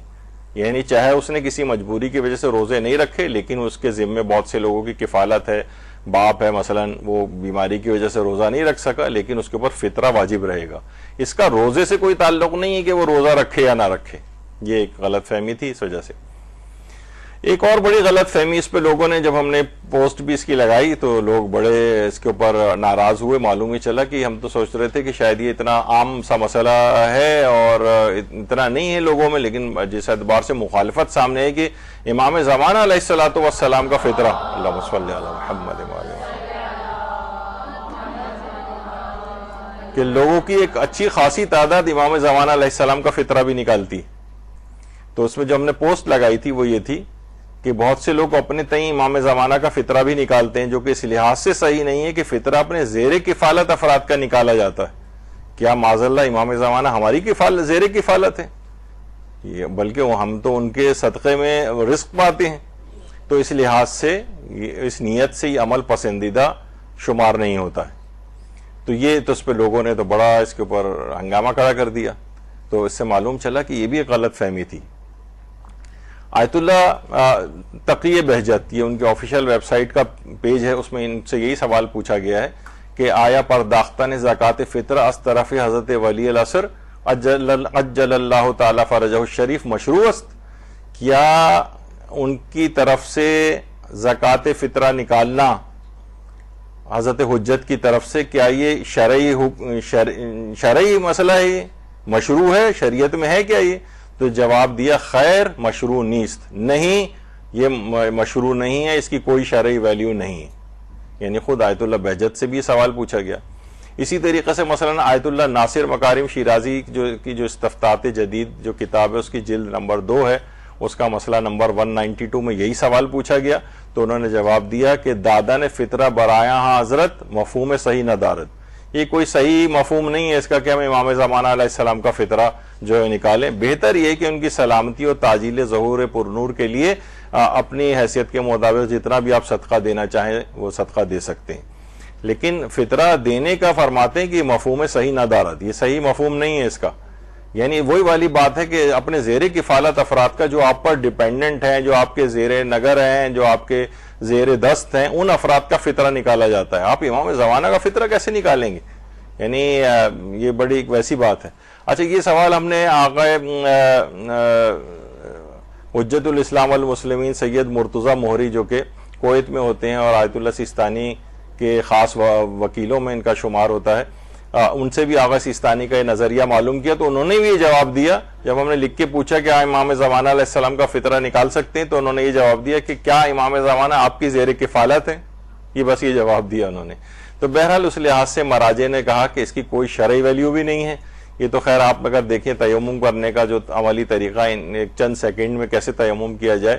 یہ ہم نے اس کے اوپر ڈالا تھا. اچھا، آپ اس لحاظ سے بھی دیکھیں گے لوگوں کی آپ کو سائیکی کا بھی آپ کو اندازہ کرنا چاہیے. کتنے ہی لوگوں نے سوال پوچھا کہ کیا لیپ ٹاپ کے اوپر تیمم جائز ہے؟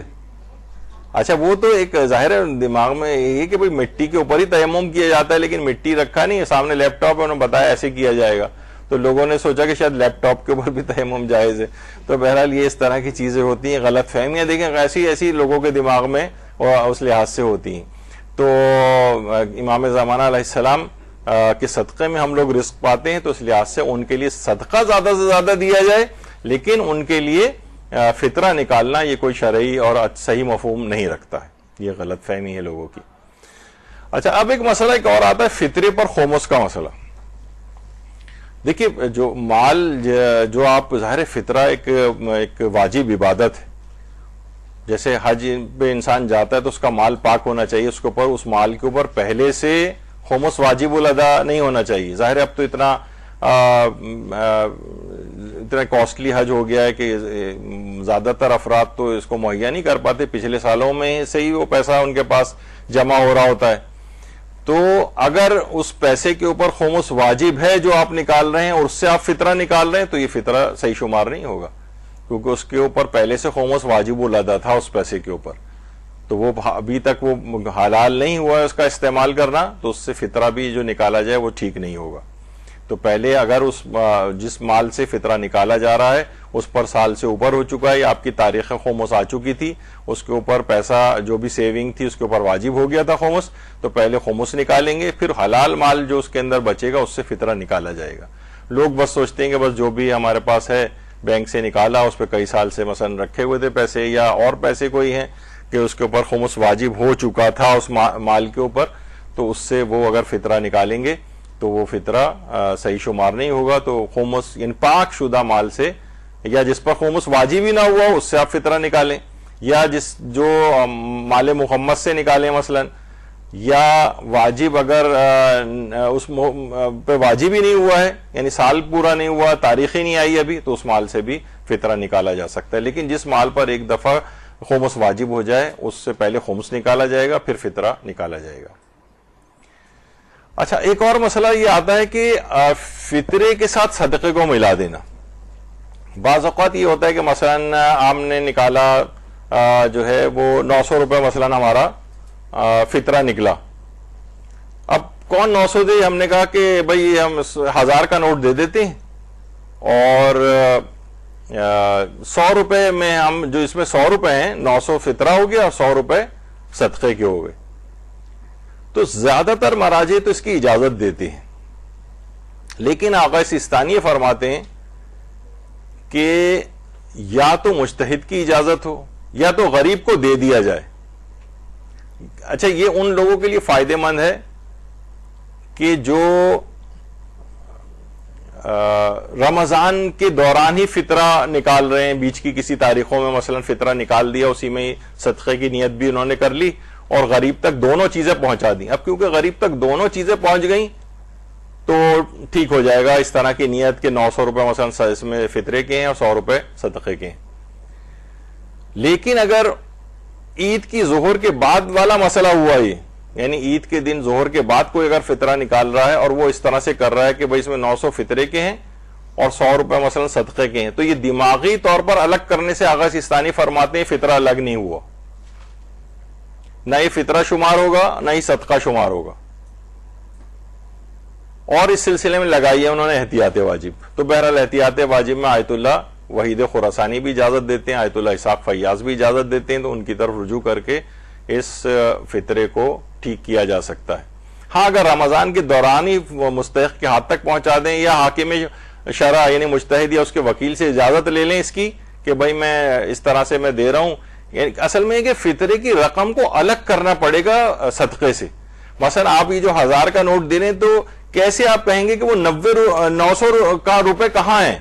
یہ تو آپ نے نا ضم کر دیا صدقے اور فطرے کو ایک ساتھ. یہ الگ الگ ہونے چاہیے. مثلا ہو سکتا ہے صدقہ آپ کسی اور کو دیں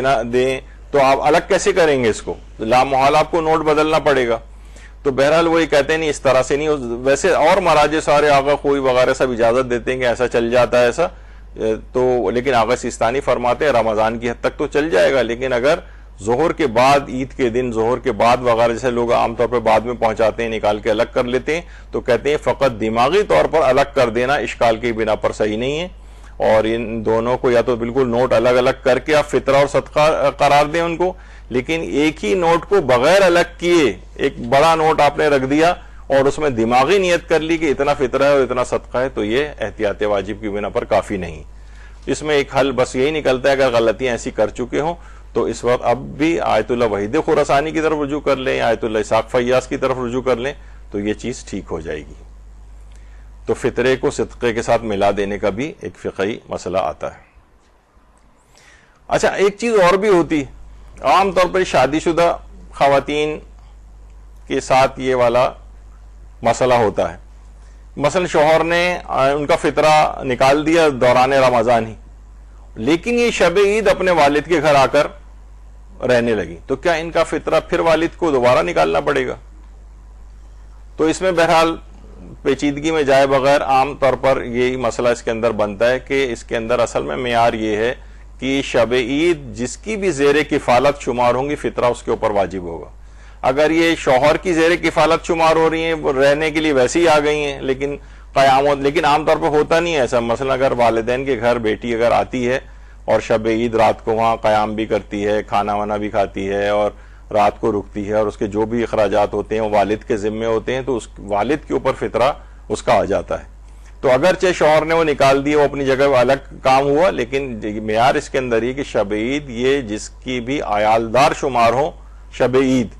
یہ فطرہ اس کے اوپر واجب ہوگا، چاہے شوہر نے اس کا نکال ہی کیوں نہ دیا ہو. دوران رمضان، لیکن شب عید میں پھر والد کے اوپر اس کا فطرہ آ جائے گا۔ تو عام طور پر یہ سمجھا جاتا ہے کہ بھئی ان کا فطرہ تو شوہر نے نکال دیا تھا نا رمضان میں، تو باپ پھر نہیں نکالتا، تو یہ غلطی ہے، اس کے اندر باپ کو نکالنا پڑے گا، کیونکہ شب عید یہ اس کی عیالدار شمار ہو رہی ہے بیٹی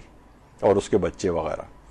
اچھا ایک چیز اور بھی ہے، یہ بھی علماء سے ایک ہے کہ دیکھیے بعض اوقات یہ ہوتا ہے کہ گھر میں 2 افراد یا 3 افراد مل کر گھر چلا رہے ہوتے ہیں،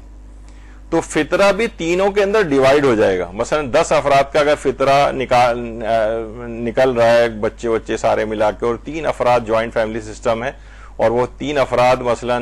گھر کا خرچہ اٹھاتے ہیں ایکولی ڈیوائیڈڈ اس میں، تو فطرہ بھی تینوں میں ایکولی ڈیوائیڈڈ ہوگا۔ 2 ہیں تو دونوں میں ایکولی ڈیوائیڈڈ ہوگا۔ اچھا بعض اوقات یہ ہوتا ہے کہ 20% مثلا ایک کوئی شخص کنٹریبیوٹ کر رہا ہے گھر کے اخراجات میں، اور وہ بھی اس میں برابر کا ایک شریک ہے، اور 80% مثلا کوئی اور جو ہے وہ اگر دے رہا ہے، یا مثلا قریب دے رہا ہے 50-60 کی، تو اپنی جتنی پرسنٹیج اس کی ہے اپنی خرچے کے مطابق جتنا بھی وہ خرچ کر رہا ہے، وہ اپنے خرچے کی نسبت سے اتنی پرسنٹیج کے مطابق فطرہ اس کے اوپر واجب ہوگا۔ تو ایک یہ بھی اس کے اندر مسئلہ ہوتا ہے۔ اچھا اب ایک چیز اور بھی، اب کیونکہ ہم بہت ساری چیزیں جو غلط فہمیوں کے اعتبار سے ہیں، کہ دیکھیے ہمارے ہاں یہ ہے کہ جو شب قدر ہے وہ 21ویں اور 23ویں میں زیادہ خصوصیت ہے۔ ویسے آخری عشرے کی تاقراتوں کے اندر اس کو روایات کے اندر ہے کہ آخری عشرے میں تلاش کرو، پھر ایک آخری عشرے کی تاقراتوں میں تلاش کرو، پھر اس میں بھی جو ہے بہرحال 19، 21، 23 میں ہمارے یہاں خصوصیت ہے،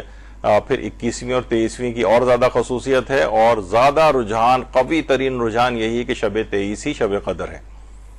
اچھا اب شب 27 والا ایک مسئلہ ایک آتا ہے، لوگ ہمارے ہاں عام طور پر کچھ لوگ یہ بھی کہنے لگیں گے جس طریقے سے 21 اور 23ویں شب قدر ہے، اسی طریقے سے یعنی ایک احتمال کے طور پر تو کہا جا سکتا ہے، لیکن اس کی برابر قرار دے دینا کہ شب 27 بھی شب قدر ہے۔ اس میں ہم تفصیل سے ویسے شب قدر کے ایک درس میں شاید 1 سال چھوڑ کے پچھلے سال کا جو درس تھا اس کے اندر اس کی تفصیل ہم نے ذرا اور بیان کی تھی کہ شب 27 کو، تو اس میں ایک خیر وہ ایک جعلی ٹائپ کی ایک چیز وہ ہم نے پیش کی تھی، جو ایک روایت ہے کہ وہ فلاں حاکم شام نے جب اس کے پاس اطلاع گئی تھی، تو وہ بہرحال ایک کتاب میں جو کتاب چھاپنے والا ہے اس نے اپنا ایک فٹ نوٹ اس کے اندر ڈال دیا ایک ایرانی عالم کی کتاب کے اندر، تو لوگوں نے یہ تصور کیا کہ جناب یہ فلاں ایرانی عالم نے بھی دیکھی یہ بات لکھی، جبکہ وہ ایرانی عالم نے بات نہیں لکھی، وہ ناشر جو پاکستان کے ناشر ہیں اس نے بریکٹ کے اندر وہ چیز لکھی ہے، اور بہت سے لوگوں نے اس بریکٹ کو بھی مٹا کر اور اس کو لوگوں کے اندر شائع کیا کہ دیکھیے فلاں ایرانی عالم نے بھی یہ بات لکھی ہے کہ حاکم شام نے شب 27 کو شب قدر قرار دیا ہے، تو اس لحاظ سے تو بہرحال یہ قیام کی رات ہے، عبادت کی رات ہے، لیکن بہرحال اس کو شب قدر 21ویں اور 23ویں کی طرح سے قرار دینا، اور اس اعمال بھی کیے جا سکتے ہیں اس رات، بلکہ کرنے چاہیے، یعنی شب قدر کے جو اعمال ہیں یہ رجاء مطلوبیت کی نیت سے تو آج بھی کر سکتی ہیں آپ، اس میں کوئی حرج نہیں، صرف شب قدر ہونا بھی ضروری نہیں ہے، جو عمل قرآن وغیرہ وہ آج بھی ہو سکتا ہے، تو اس میں کوئی حرج نہیں ہے، لیکن بہرحال شب 27 کو شب قدر قرار دینا یہ صحیح نہیں ہے۔ بعض اوقات لوگ اس میں ایک روایت بھی پیش کرتے ہیں مستدرک الوسائل میں، دیکھیے مستدرک الوسائل جو کتاب ہے اس کے اندر سنی روایات بھی کافی ہیں،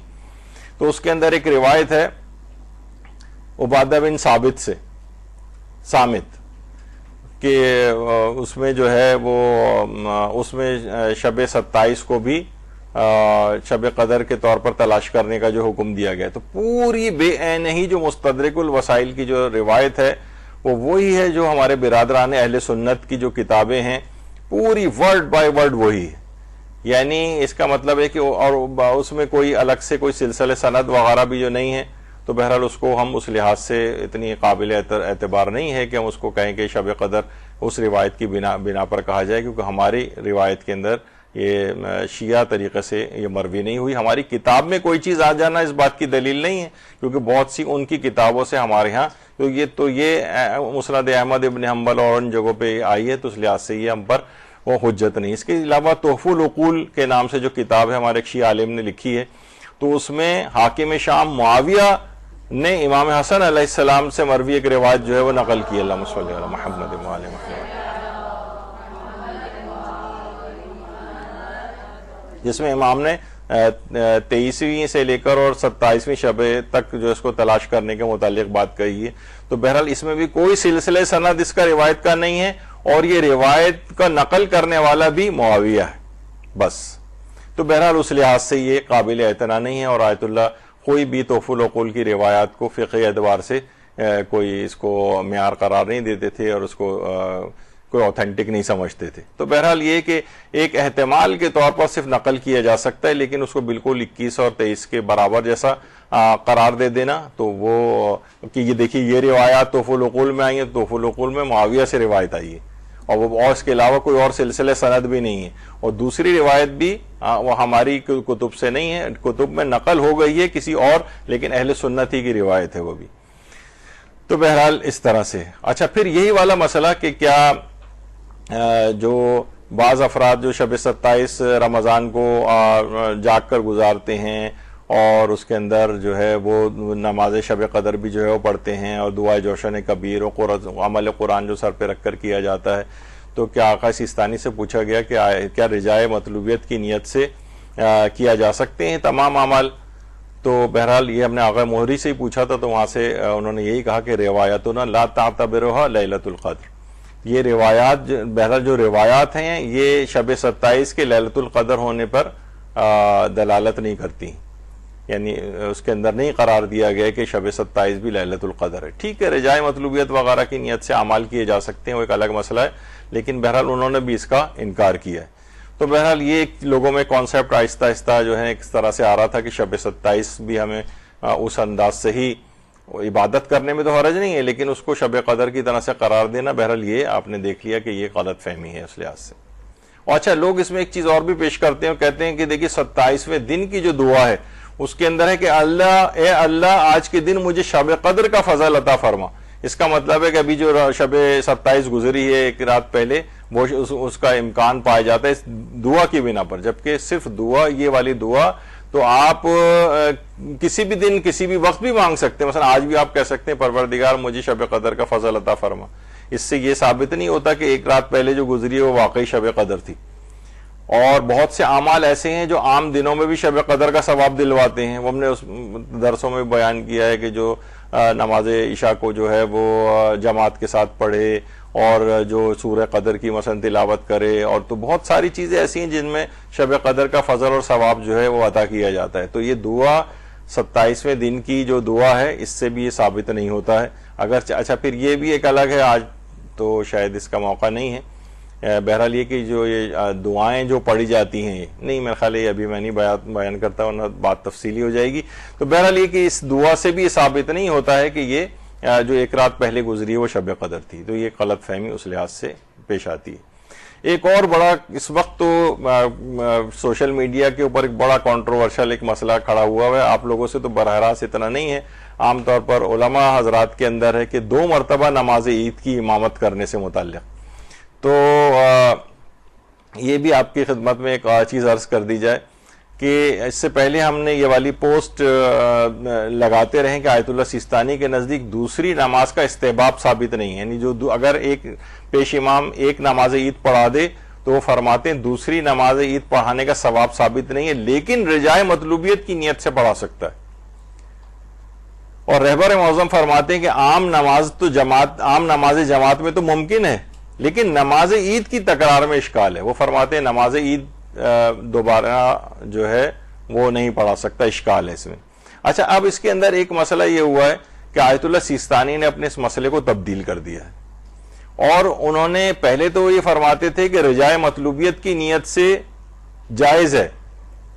نماز عید کو دوسری دفعہ پڑھانا. اب وہ کہتے ہیں کہ نہیں، اب وہ رجا کی نیت سے بھی لوگوں کے لیے امام جماعت نہیں ہو سکتا، یعنی رجائے دوسری نماز پڑھا ہی نہیں سکتا وہ. اچھا، آیت اللہ خامنئی کا لکھا ہوا جو مسئلہ ہے وہ تو وہی ہے.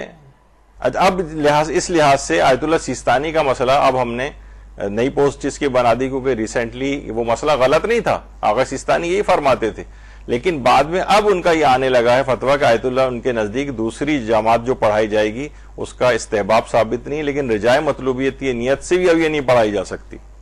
یعنی کوئی اس کا مشروعیت نہیں ہے. اور آیت اللہ خامنئی تو وہ فرماتے ہیں نماز عید کی تکرار میں اشکال ہے.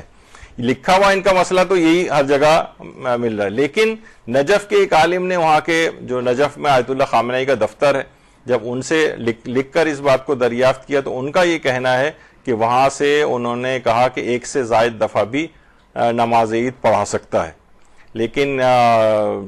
لوگوں نے کہا کہ بہرحال جو ان کی اپنی جو آفیشیل ویب سائٹ ہے آیت اللہ خامنئی کی, اس پہ ابھی تک یہی لکھا ہوا آ رہا ہے تکرار نماز جماعت بخاطر معمومین دیگر در نماز عید اشکال دارد. وہی اشکال والا مسئلہ ہے. تو وہ یہ دو کنٹروورسی چل رہی ہے, کافی جھگڑا چل رہا ہے اور گرما گرمی بھی چل رہی ہے گروپس کے اندر کہ آیت اللہ خامنئی نے کیا اجازت دے دی ہے. وہ بھی پہلے کیونکہ اشکال لگا کے منع کر رہے تھے, اب انہوں نے اجازت دی ہے نہیں, تو ان کا لکھا ہوا مسئلہ ہر جگہ بہرحال اب تک یہی ہے.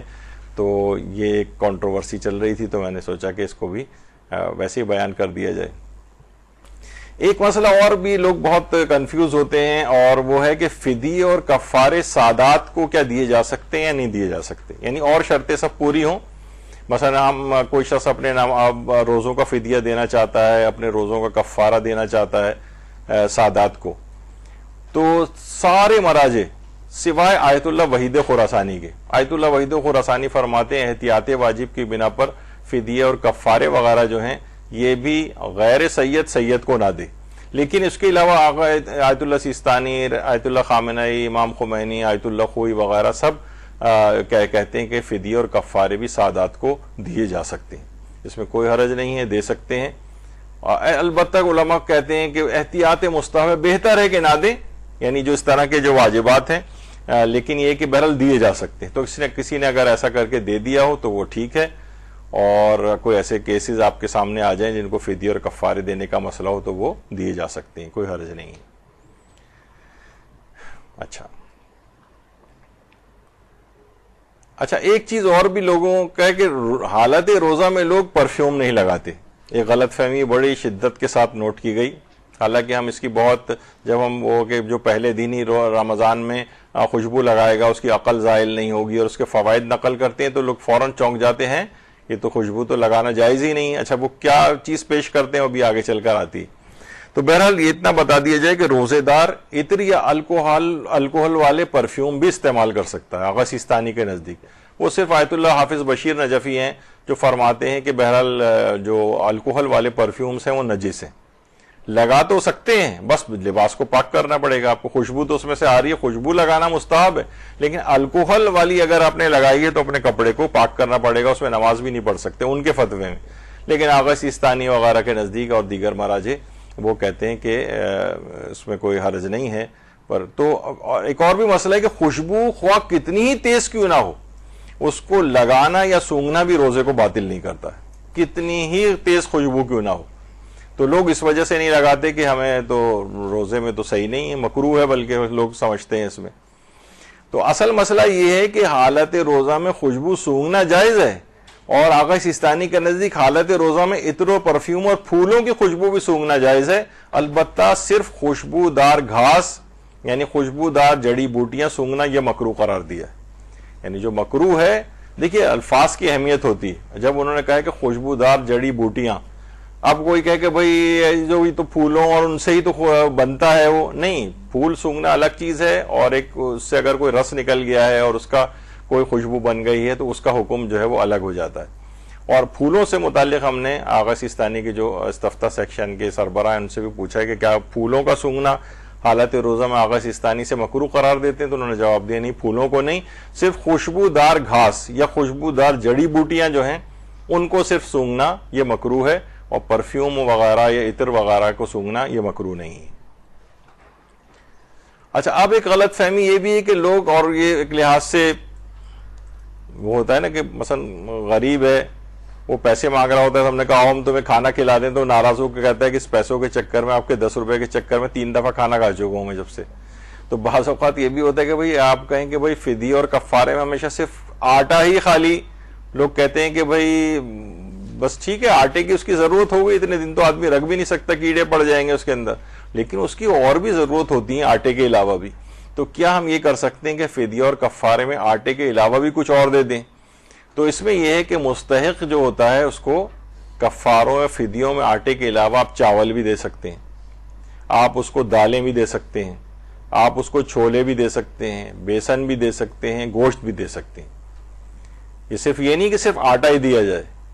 تو کوئی بھی اس طرح کی چیز دی جا سکتی ہے. لیکن ایک غلطی اور ہوتی ہے جو لوگ کرتے ہیں، وہ یہ کہ راشن ڈلوا دینا. اب اچھا راشن کے اندر کیا ہوتا ہے؟ اس میں چینی، پتی، تیل، گھی، نمک، مسالے، یہ میل کے طور پہ تو نہیں کھائے جاتے. مثلا چینی آپ نے دے دی، بیٹا چینی کا سے پیٹ بھر رہا ہے اپنا، یہ تو نہیں ہوتا، میل نہیں ہے چینی. اسی طرح پتی، تیل، گھی، نمک، مسالے، یہ ایسے ہی جو ساتھ میں راشن کے طور پر انکلوڈڈ ہوتے ہیں، تو یہ شمار اس کے اندر نہیں کیے جاتے. اس کو کھانے والی چیز ہونی چاہیے جو اکیلا بھی وہ میل کے طور پر کھا سکے. تو چاول انسان کھا سکتا ہے اس طرح سے، چھولے کھا سکتا ہے، بیسن کھا سکتا ہے، پکوڑے بنا کے پیٹ بھر کے کھا سکتا ہے، مثلا اس سے بیسن کی روٹی بنا سکتا ہے. ٹھیک ہے نا، اس طرح کی چیزیں بھی اس میں ہو سکتی ہیں. ضروری نہیں ہے کہ صرف اور صرف آٹا ہی دیا جائے. تو یہ ایک ورائٹی بھی آپ کے سامنے جو ہے وہ رکھ دی جائے. اچھا، فدیے میں کھانا کھلانے کا حکم. دیکھیے کفارے جب آپ دیتے ہیں نا، تو آپ کو دو طرح کی ٹائم ختم ہو گیا ہے، کیونکہ اس کے بعد مولانا محترم نیچے آ گئے ہوں گے. آج میں نے یہ سلسلہ شروع کر دیا تو یہ ذرا تفصیلی تھا. یہ فدیے میں کھانا کھلانے کا حکم، کہ کیا اس کو صرف 3 پاؤ کے قریب وہ دے دیا جائے یا پورا کھانا کھلایا جائے. تو بہت سی چیزیں ایسی ہیں جس میں کھانا کھلایا ہی نہیں جا سکتا، صرف 3 پاؤ ہی دینا پڑے گا، اور بعض اوقات دونوں میں سے اختیار ہوتا ہے. تو یہ تفصیلی مسئلہ ہے، تو لہٰذا میں اس کو یہاں روک دیتا ہوں. انشاءاللہ اگلی جو نشست ہوگی وہ تو لازمی اس سلسلے کی آخری نشست ہی ہوگی. لیکن آپ نے دیکھا کہ بہت ساری چیزیں اس کے اندر غلطیاں ہیں، بہت سی احتیاط واجب میں رجوع کی گنجائشیں آ گئی ہیں. تو وہ آپ لوگوں کے لیے آسانیوں والی چیزیں آئندہ رمضان میں کام آئیں گی آپ کے. تو اس لحاظ سے یہ میں نے سوچا کہ اس کو مکمل آج کر دیا جائے. تو یہاں پر گفتگو روکتے ہیں، انشاءاللہ اگلی کلاس میں اس کو ختم کریں گے. وصلی اللہ علی محمد وآلہ الطیبین الطاہرین. درود بھیجیے.